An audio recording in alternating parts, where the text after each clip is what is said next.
Hello everyone, welcome to my channel. In this video, we will learn about the application function of Scrum Cloud. So once you sign into your Scrum Cloud, you need to go to the application option. Inside the application option, the first option is that you need to create an application. So let's go ahead and create an application by clicking on this option. And I can name it as application 102. And then I click save.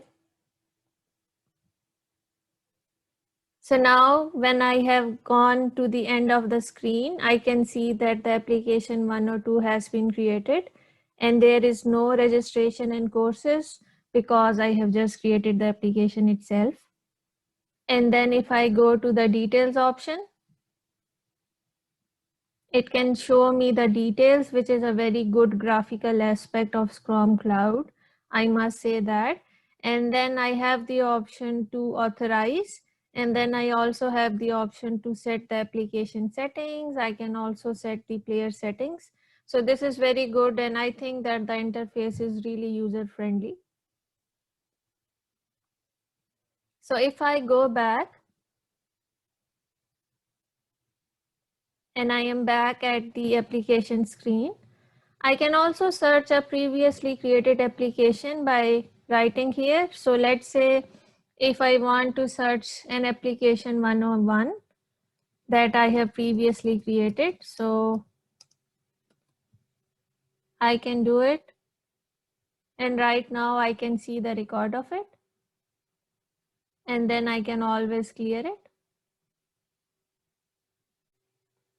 So let's see what is inside the report option.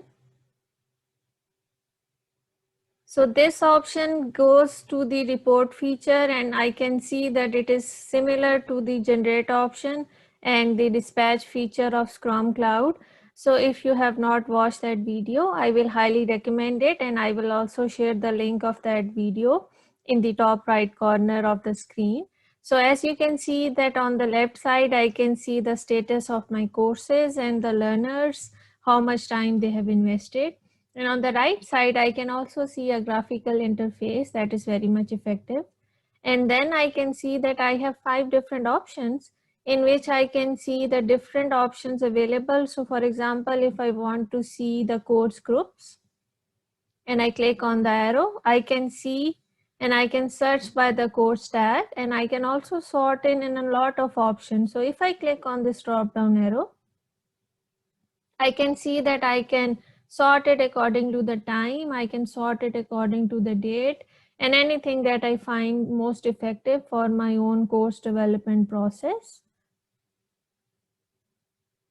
And then in the top, I can see that we have 4 options. The first option is that if I want to see the courses that have been developed in the last 90 days. But let's say if I want to make it customizable, so it's always possible by going to the change option. And right now I can see that I can make it customizable according to the month, according to the year. I can also make it customizable by selecting a range. So let's say if I want to see the courses from 2020 or 2019 or 2018, I can always do it. And then I can click on the apply button, and then it will take me to the respective data that I have been looking for.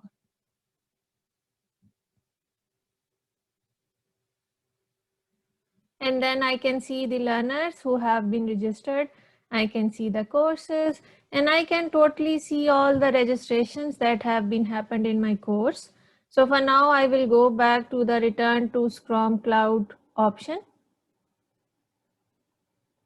So now we have the option here to add a content that is similar to how you add a content when you want to dispatch a course, or if you want to generate the feature using the Scrum Cloud application. And then we have the option of access points. We can see the accessibility of the points. And then right now, Scrum Cloud also had add-on downloads that can be used for the purpose of learning and further improving your skills. So this was all for today's learning session that was only dedicated to the application feature of Scrum Cloud. If you find this video helpful, please share your feedback and I will see you in my next video. Thank you. Bye-bye.